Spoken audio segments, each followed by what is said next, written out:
Covert narcissism, when you started feeling lonely beside them.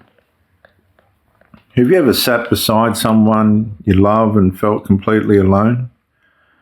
Not physically alone, not abandoned in the obvious sense, but emotionally disconnected in a way that's difficult to explain to anybody else. The relationship still exists, yet somehow the connection no longer feels present. Most people associate loneliness with absence.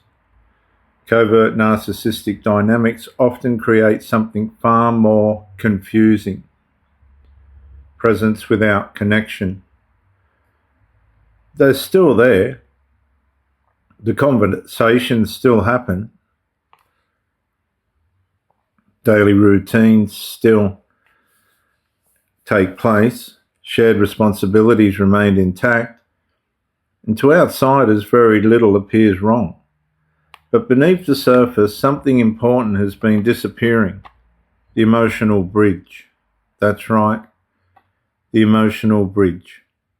You notice it in a small moment first. You stop sharing exciting news because the response feels flat. You stop revealing private fears because somehow they become diminished, redirected or ignored. You stop expecting comfort because comfort rarely arrives when it is genuinely needed.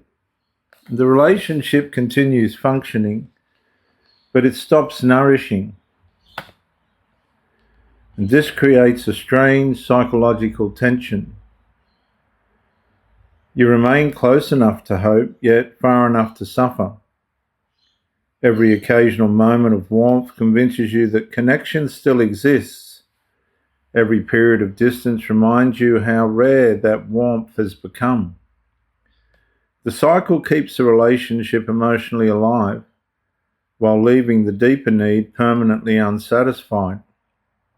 And over time, loneliness begins changing shape. At first, you feel lonely because they're unavailable. Later, you feel lonely because you're becoming unavailable too.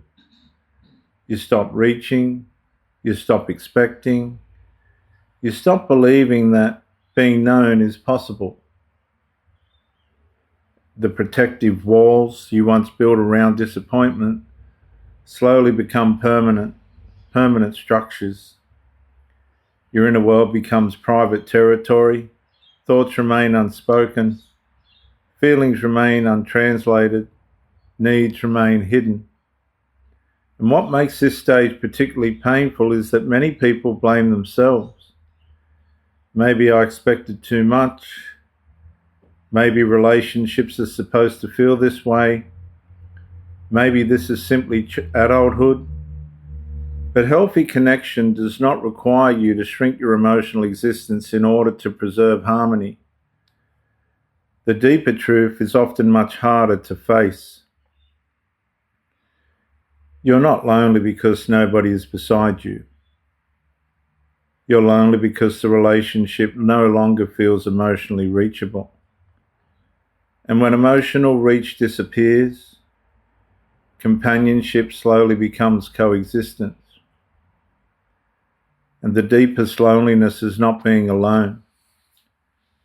It is feeling unseen while someone stands beside you.